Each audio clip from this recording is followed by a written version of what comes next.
ভাৰতীয় জনতা পাৰ্টিৰ নিৰ্বাচনী কমিটিৰ বৈঠক অনুষ্ঠিত হয় আৰু নিৰ্বাচনী কমিটিয়ে প্ৰস্তাৱিত ৰাজ্যসভাৰ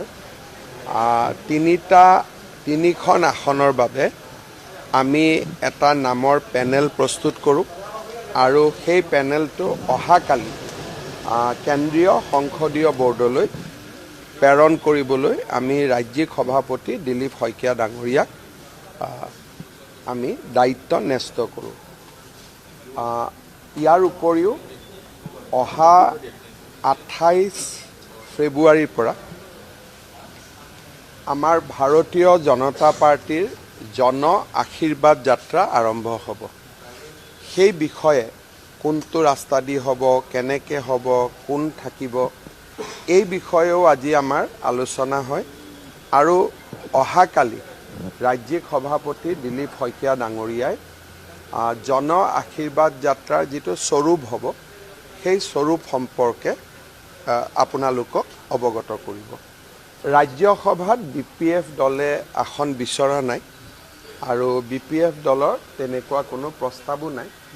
আমি দুখন আসন ভাৰতীয় জনতা পাৰ্টিয়ে প্ৰতিদ্বন্দ্বিতা কৰিব, আনখন আসনতো আমি প্ৰতিদ্বন্দ্বিতা কৰিব বিচাৰোঁ আৰু তাৰ কেনেকুৱা কি বিধায়কৰ সংখ্যা কেনেকুৱা হ'ব, কংগ্ৰেছ বা UDFে যুটীয়াভাৱে প্ৰাৰ্থী দিব নেকি, এই গোটেই কথাখিনি চোৱাৰ পিছতহে তৃতীয় ছিটটোৰ আমি যিটো ৰণনীতি সেইটো আমি প্ৰস্তুত কৰিম।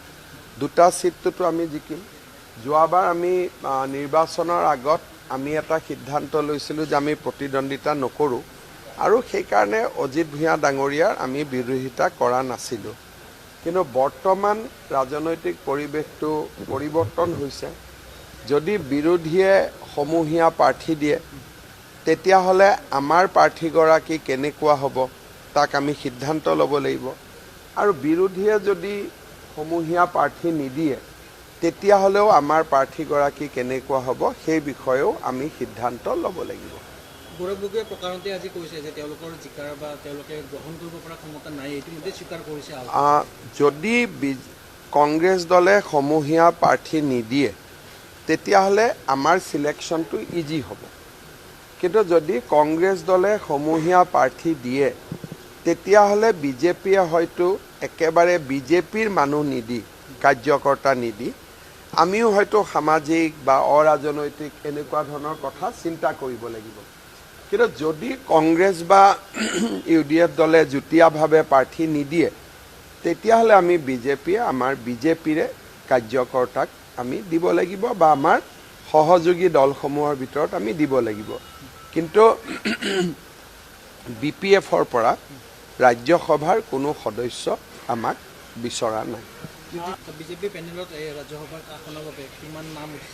আমি খুব সম্ভৱ দুটা ছিটৰ বিপৰীতে আমি 10-12টা নাম পঠিয়াম।